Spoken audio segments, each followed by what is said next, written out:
We have been putting political ads to our truth test for years, and you really don't see that many blatantly false claims because most candidates and campaigns know how to kind of massage a claim enough to skirt outright falsehoods.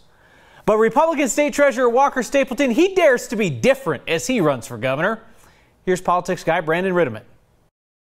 Stapleton is trying to win the Republican primary next month, and in this ad, he's promising to fight the liberals in Colorado. Perhaps the most noteworthy part of this ad is when he boasts about his Team Trump bona fides. I was the only treasurer in the country with the courage to support Donald Trump's tax cuts. That's bona fide false. More than half of the state treasurers in this country are Republicans, and many proudly supported President Trump's tax plan. Some of those other treasurers even visited the White House to work on it. We found public statements of support from the treasurers of Idaho, Kentucky, Missouri, Utah, South Carolina, and Texas. When we asked Stapleton's campaign how he justifies saying he was the only one, they pointed out that he was the only state treasurer named in one White House press release last December. But that's not what Stapleton claimed here. As Colorado's treasurer, I stopped the largest tax increase in state history. That's an overstatement. First of all, as state treasurer, Stapleton barely has the power to stop payment on a check, let alone stop a tax increase. The treasurer has no veto power and only gets to cast votes as a member of a handful of state boards. The job boils down to being the state's accountant, investment advisor, and trying to reunite people with their unclaimed property. The falsehood from Stapleton took on a life of its own in this race, to the point where one of his opponents, Vic Mitchell, cut an attack ad about it. Political insider Walker Stapleton got caught lying about his own record. This is true, and we don't take a word like lying lightly. It implies a willful intent to deceive you, which is a hard thing to prove. And yet, Stapleton started running his false ad roughly a month ago, and he's still running it. Here's a clip of that ad and our truth test of it from last month. I was the only treasurer in the country with the courage to support Donald Trump's tax cuts. That's bona fide false. More than half of the state treasurers in this country are Republicans, and many proudly supported President Trump's tax plan. We don't know what Stapleton was thinking when he started running this ad, but we know he knows better now. In the debate we just held, Stapleton acknowledged that what his ad says isn't true. And further, he said, it's not important that it isn't true. I'm asking you about whether you've learned anything about being caught making a false claim. No, I actually have not, because I don't think the semantics of being one of the first or the first are really meaningful. Not only is he saying the truth of the matter isn't meaningful, but you just heard Stapleton give a misleading answer that rewrites his own history. His ad never claimed he was the first treasurer to support President Trump's tax plan. He said he's the only one to support it. And even if it was about being first, other state treasurers physically went to the White House in support of the plan the month before Stapleton gave it his support in a White House press release. Bottom line, Stapleton's been making this false claim for weeks now. He's been thoroughly debunked, he knows his ad is false, and yet he's still running it. I should note FCC regulations ban TV stations from rejecting a candidate ad. The candidates have the right to talk to you, the voters, over the public airwaves, regardless of what they want to say. We can't take his ad down, but it's fair for his opponents to call it a lie. If Mr. Stapleton doesn't want to be called a liar, then he should stop saying something he knows is false. Lie is a strong word. It means you're knowingly deceiving people. But our truth test found it is a fair description of a false claim in an ad that's being run by Republican Walker Stapleton's campaign for governor. Stapleton knows the claim is false. He told us in a debate last week that it doesn't matter. So why is that ad still running on 9 News and on other media outlets? That is a fair question asked by Next viewers Aaron, George, Charles, among others. Here's the deal. Federal regulators, the FCC, prevent TV stations from refusing any ad from a qualified candidate for office. That federal rule is designed to protect free speech on the public airwaves. Stapleton's false claim ad from his campaign falls into that category. Stations can reject ads from outside groups, but it's exceedingly rare for stations to do that unless the ad is patently false. I should also note that's not a decision made in newsrooms. That's a media company's call. So yeah, it is frustrating when we call out a false claim and then the ad just keeps airing due to those federal rules. I know that more people are going to see Stapleton's false claim than will see our fact check. Stapleton knows that too. It's probably why he doesn't care he's being called a liar. Jared Polis supports a carbon tax in Colorado. We know this because he told us during the debate. We know he would prefer you didn't know that, because when he was asked about it last night, he called our reporting fake news. It's not part of my agenda. We've never talked about it. It's kind of fake news. Jared Polis is a wealthy and a powerful man, but he still can't change reality. Echoing President Trump's cry of fake news in order to discredit accurate reporting that he just doesn't like, that's a dangerous move. Here again is the Democrat from Boulder, front runner for governor, revealing that he supports the idea of a first-of-its-kind state carbon tax. If there's revenue from carbon, we can bring people's income taxes even lower to save families money and help them enjoy Colorado we love. So you would support making Colorado the first state in the nation with its own carbon tax? Well, I want to be clear. This would be revenue neutral. We're not talking about increasing or decreasing the size of government. We're talking about how we pay for government. And yes, if you're talking about would I rather tax polluters than individual hardworking families earning $50,000 or $100,000 or $200,000, of course. I'd rather that we have a broader tax base and bring down rates for Colorado residents. Polis was called out pretty quickly on this fake news double talk by the Colorado Sun, by us, by some of our viewers, and to his credit, Polis apologized. When a next viewer named Luke Henderson tweeted to Polis that his use of the term fake news was embarrassing, Polis responded on Twitter, quote, "You are correct. In these challenging times when journalists are under attack, candidates and elected officials shouldn't make jokes that could be construed as denigrating real media. I apologize and will try harder to refrain from doing so in the future." So lately, Stapleton's been getting dogged in the governor's race over not showing up for work. It's the kind of claim that makes for a flashy political ad, but our politics guy Marshall Zellinger thought it needs some context. Precarious, critical. As Colorado's pension system barreled toward a funding crisis, where was our state treasurer? Let's stop here and first explain the pension system this ad references. PARA is Colorado's Public Employees Retirement Association, the retirement fund for more than 580,000 current and former state employees. Think teachers, state troopers, prison guards. Changes made this year should get PARA benefits fully funded within 30 years. So for now, crisis averted. The PARA fund is managed by a board of 16. Treasurer Walker Stapleton is one of the 16. Walker Stapleton was absent. Even though overseeing our pension system is one of his top responsibilities, Stapleton missed nearly half the pension meetings, missing 33 in all. That stat is close. Since the ad did not provide a time frame, I went through all the meetings minutes to look for attendance records, sorted the data on Excel, and figured out Stapleton personally missed 35 of 77 meetings since he became treasurer in 2011. What the ad doesn't tell you is that when Stapleton's not sitting right here, his deputy treasurer is. Of those 77 meetings since he took office, there have only been 5 where Stapleton or his deputy were not in attendance. He's had 3 deputy treasurers, and with each one, the PARA board approved a resolution for that deputy to sit in for Stapleton. But it's only supposed to be when Stapleton is absent due to official duties, which takes us to the next part of the ad. Stapleton was busy at things like political events, no, golf outings, once, and lunching with campaign donors. And this one's misleading. We requested and reviewed his official work calendar. In April 2015, Stapleton was scheduled to speak at a Rotary Club, not a political event. His deputy attended the PARA meeting that day. In September 2012, his schedule showed a prostate cancer golf event. Again, his deputy attended the PARA meeting. As for those lunches, 3 times he had lunches on his schedule on the same day as a PARA meeting with someone who had previously donated to his treasurer re-election campaign. 2 of those lunches were scheduled before or after the PARA meeting.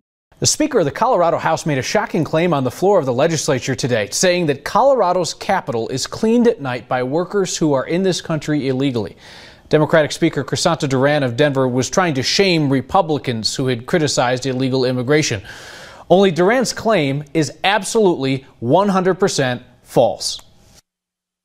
You know, a lot of time who's working behind the scenes in the hotels and the restaurants and who comes here late at night to do the cleanup work in this Capitol and clean up after all of us? Do you know who those people are? Sometimes they are undocumented individuals. That is false. Here's what we found when we set out to verify Speaker Duran's claim.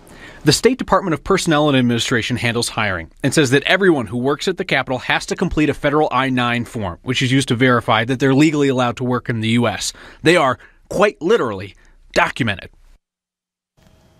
Speaker Duran issued a written statement to us saying that her claim was meant to be figurative, not literal. She said she wanted to make a broader point about people here illegally doing meaningful work in our community. A new political ad wants you to believe that tourists are going to pay for our road repairs if you vote for Proposition 110. Our politics guy, Marshall Zellinger, explains how Let's Go Colorado conveniently leaves out that you'll be paying that same tax increase. Remember 1991? George Bush was president? No, the other one. This ad about road transportation funding takes us on a history lesson. 1991 was also the last time we raised taxes for transportation. Since then, our population has doubled. We need to take this in two parts because it's yes and no. Yes, 1991 is the last time Colorado increased the state gas tax. It's actually only been increased 8 times since 1933. For every gallon you pump, 22 cents is the state gas tax, and 18 cents is the federal gas tax, which go toward roads. As for our population, no, it has not doubled since 1991. We're about 1 million people shy of that. But let's stop Let's Go Colorado. Proposition 110 is not about raising the gas tax. It's about raising the state sales tax. And you don't say that anywhere in the 2 ads you've produced. 110 will fund over 100 projects statewide. I see Texas. There's California. And when you vote yes on 110, those tourists will help pay to fix our roads and improve our transportation system all across the state. Yes, passing 110 will help pay for road projects statewide. And those projects will be paid for because the state sales tax will increase for all of us, not just tourists. Since 2001, the state sales tax on items you buy has been set at 2.9%. If you vote yes on 110, it will increase to 3.52% for the next 20 years. That means for every $5 coffee you buy, you'd pay 3 extra cents. For every $100 you spend, that's 60 cents more. Teachers supporting Kerry Kennedy for governor are attacking her fellow Democrats in the race. And Kennedy doubled down on their TV ad in our debate this week. She's sticking to a claim that we have now researched in detail and can tell you is false. Politics guy Brandon Rittiman has our truth test. Well, there's no two ways about it. This is an attack ad, complete with distorted, unflattering photos of Kennedy's opponents. It's not an ad from Kennedy's official campaign, but rather from a group of her supporters called Teachers for Kennedy. Let's check the attacks.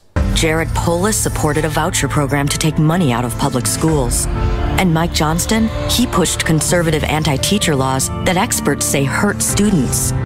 Both of those claims are based in true facts, but they ignore a lot of important context. Polis has cast votes against vouchers. Some teacher groups supported Johnston's bill. This ad oversimplifies both issues to make both candidates sound as bad as possible against that bed of ominous music. If you think that counts as a smear, you should know that Kennedy signed a clean campaign pledge which covers this sort of thing. Quote, "I will encourage my supporters to refrain from engaging in personal attacks or smears against the other Democrats in this primary race." Well, that's not how she handled it when we asked about it in the debate. She said she doesn't like the tactics, but we have to respect their right to communicate with voters. It's true, she can't force this group to stop running the ad on her behalf, but we pointed out, and so did some of the candidates, that she is perfectly free to ask this group to knock it off if she doesn't like their ad. You can talk right there to the camera and say, take down this ad. As you well know, even saying that violates campaign finance laws in Colorado. It would violate campaign finance laws to say that. That's just false. State election officials told us there's nothing to stop a candidate from criticizing an ad like this or asking it to be pulled down. State campaign finance laws do ban candidates from telling a group like this one to spend money, but the rules also protect the candidate's right to say whatever they want in public.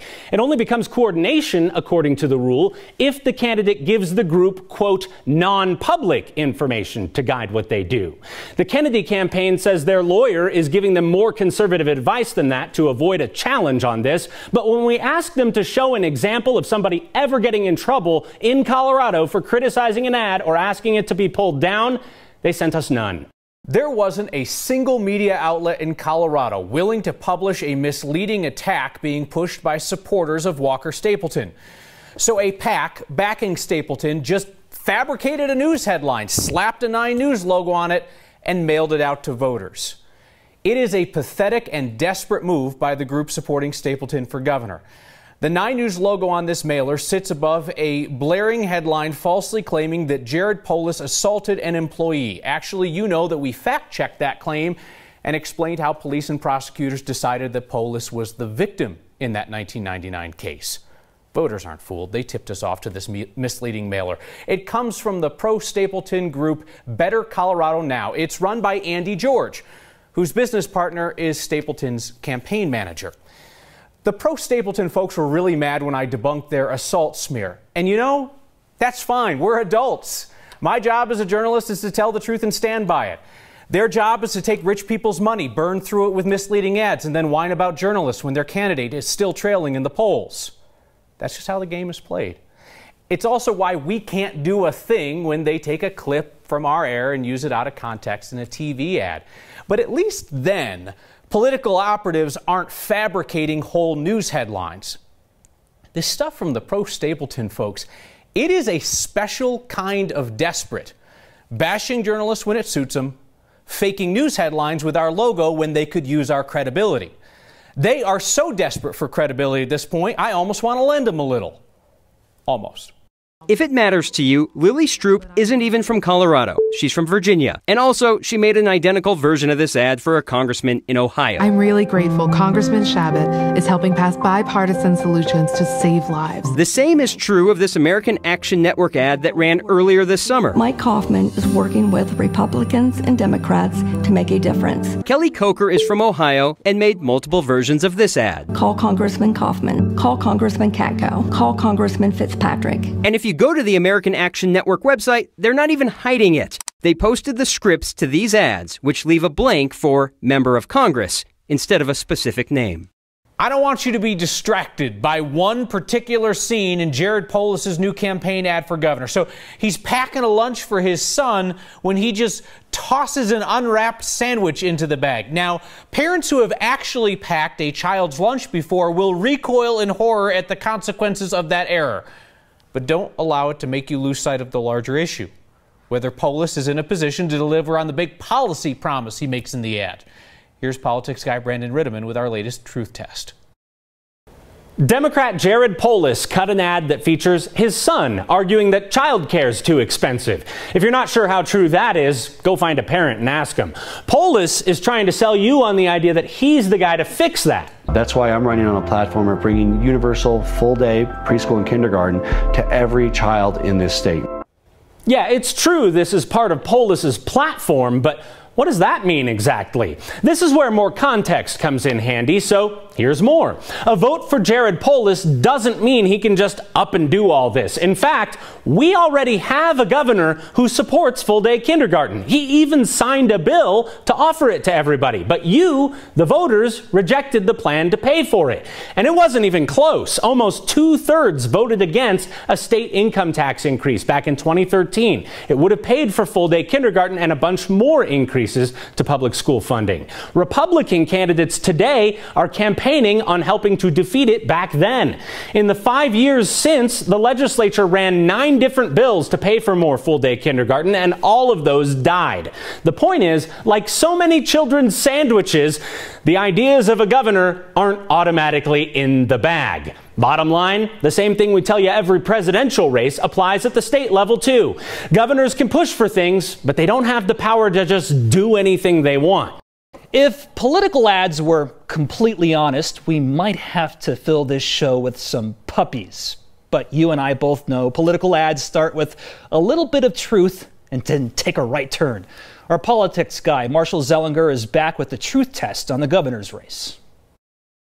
For 5 years, though, before you entered Congress, you paid no federal income tax. This part of the ad is true, but come on. It's lacking so much context, and it's edited in such a way that it misleads you as to why Polis did not pay taxes in the years before he became a congressman. First, this was part of a question by political reporter Sean Boyd from a May 30th debate on Colorado Public Television, Channel 12. There's a reason Polis did not pay taxes, and he actually answers that, but the ad chose to just show 7 words of his answer. And I think that's, completely appropriate. Stop. What's not completely appropriate is how the makers of this ad, the Republican Governors Association, left out everything he said before that. First of all, I paid a heck of a lot of taxes in the years I made money. When you don't make money, you can't pay taxes, and since I've been in public service, my expenses have been greater than my income, and that's simply the fact, and I think that's, completely appropriate. The ad we just showed you led to a response ad by the Polis campaign. In their ad, they use a word that I'm actually going to use on itself. Oh boy, he's at it again. That's bona fide false. Walker Stapleton. This is false. And false TV ads, now attacking Jared Polis. Well, this section of Jared Polis's response ad is also false. It's not Walker Stapleton who was responsible for the previous ad about his taxes. It's the Republican Governors Association. It may not sound like much, but it's an important distinction. The RGA supports Stapleton's campaign for governor, but it's not Stapleton. His campaign has not spent any money on TV ads yet. Here's why it's still important to know those are not Stapleton ads, Jeremy. It's because it's actually illegal for Stapleton to coordinate with outside groups like the Republican Governors Association and vice versa. The same goes for Jared Polis and any outside group that supports him and anyone running for office. John Elway likes Neil Gorsuch. He said so in a letter to senators. He wrote it on letterhead with a big Broncos logo at the top. Now, the team insists that's not official Broncos letterhead. And we asked Brandon Ritterman to verify, did John Elway write an endorsement on official Broncos letterhead? Yes, of course it's official Broncos letterhead. Frankly, we could make that call without digging any further. It's not just the Broncos logo on top. There's also the fact that John Elway signed it as Executive Vice President of Football Operations / General Manager, Denver Broncos Football Club. Or that it has the team address and his title over here. And we did dig further and found letterhead just like this from other team officials, all the way back when the stadium was called Invesco Field at Mile High. The real issue here is, why do the Broncos care that people think this came from the team? And that's because some fans of the Broncos aren't fans of President Trump or his pick for the Supreme Court. And on that score, the team says John Elway was not speaking for them. Quote, Elway's personal views, like any member of the organization, are 100% independent of the Denver Broncos. In no way were his personal thoughts meant to be interpreted as an official endorsement on behalf of the team. The Broncos say Elway used the logoed letterhead because he wanted the U.S. Senate to know it was really him, not to make an endorsement for the team. And even if the team had endorsed the judge, we found no way that would get them into any trouble beyond PR trouble. The NFL told me today it has no policy on teams making political endorsements. Recycling. You know it's good for the environment. Perhaps not so much for all the political ads on our air, because we're starting to see the same claims in multiple attack ads, including ones against Democratic congressional candidate Jason Crow, who mentioned earlier in regard to the outside ad in his race about the school shooting.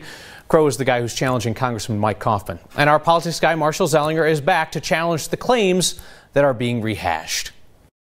While veterans suffered from the VA scandal, Crow didn't show up for work. Not again. We covered this in a previous truth test. Jason Crow's work on the Colorado Board of Veterans Affairs has nothing to do with any VA scandal about wait times or the way too expensive and way too long to build VA hospital in Aurora. But yes, as I mentioned in that past truth test, Crow missed a third of those board meetings, with the majority of them excused absences. Worse, as a trial lawyer, Crow represented a corporate executive who stole millions from a veterans hospital.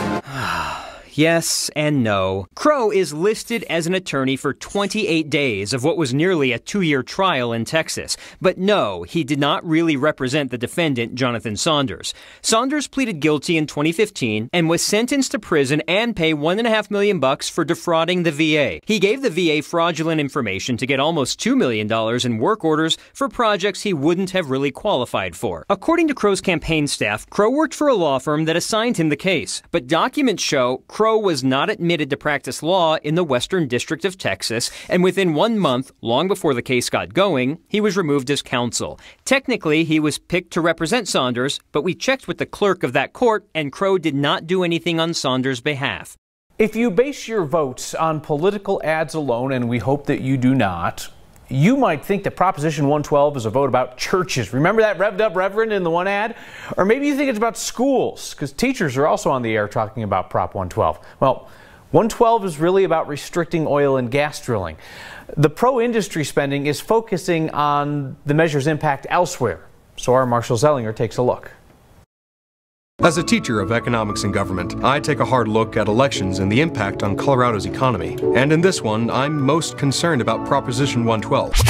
Can we just stop and point out this is the most engaged high school class ever? Okay. This is effectively a ban on new development of natural gas and oil. Yes and no. Yes, because if 112 passes, new oil and gas operations on state-owned and privately owned land would be limited to the white areas on this map. And no, because this won't impact federally owned land, the pink areas on this map. New oil and gas development can continue there. But what does this have to do with schools? Independent research shows in Weld County alone, they could lose over $3,000 per student. This is incorrect, and so is this claim on the school theme mailer about Proposition 112. The mailer says reducing revenues from oil and gas would mean lower pay for our teachers and less money for our kids' schools. That's not accurate. State law uses a specific formula to calculate how much each school district gets every year. Whatever the district is lacking in property taxes, the state pays the difference, so the district is always made whole. However, the more the state has to pay from the state piggy bank, the less it has for other departments like healthcare, higher education,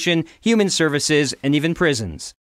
Now look, if there are fewer places for oil and gas to develop in Weld County, the numbers show there will be an impact. About $140 million last year funded Weld County schools just from oil and gas property taxes. If that were to go down, the state's contribution would go up. Political ads aren't all dark and gloomy. There's one out right now that uses Scrabble to tell a story. Our Marshall Zellinger puts it to the truth test. Radical. Now add this. Radicalifornia? That's what you get when you bring radical left-wing policies to your state. Ah, policies that already failed in California. Since this ad hasn't made a specific claim yet, let's review what we know. Radicalifornia, or Radicalifornia, would never fly on a Scrabble board. It's just not a word. Why? Because the dictionary. Without any doubles or triples, radical would get you 10 points. California is worth 15 points. Radicalifornia would get you no points and annoyed looks from whomever you're playing with. Polis wants higher taxes. Polis wants to put tens of thousands of energy jobs at risk. And you can forget fixing our traffic problems. Normally at this point in the ad, you'll see something on the bottom of the screen referencing some legislation, a news story, a news article defending the claims made in this ad. Take a look. Nothing on the bottom of the screen. So I reached out to the people responsible for the ad, the Republican Governors Association. They provided me 8 pages of reference material. But when you're sitting at home watching the ad, you're not provided this information. And come on, you can't use blank tiles to create 2 words. The blanks are for whatever letter you want them to be. Based on the content of the ad itself, the claims are flimsy and unsupported. By the way, the Republican Governors Association is based in Washington, D.C. Would that be Coloradington or Washing Auto? Steve, I got paid to play with Scrabble today. You did? So if you want to read through all that supporting information that the RGA conveniently left off the screen, I'm going to put it online. You can digest it at your own pace. And after I lectured the RGA on the rules of Scrabble, here I am with proper names, but there's one that's missing here. So let's add a little Steve. Did I do that right? U.S. Olympic Committee leaders are in Denver today to scope out our city for a 2030 Winter Olympics bid.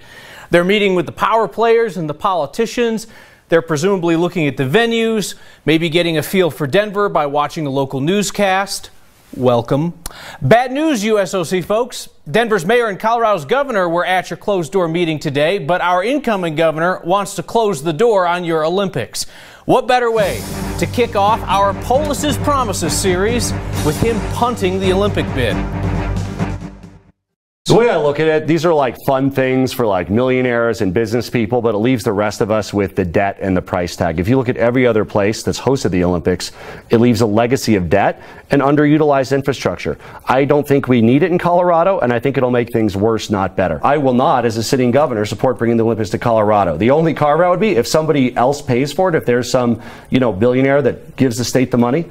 We'd look at it, but that never happens. It doesn't happen, and I'm against Colorado continuing with its Olympic bid. Denver and Salt Lake City are the last 2 American cities interested in a 2030 Olympic bid. Reno Tahoe bailed earlier this week.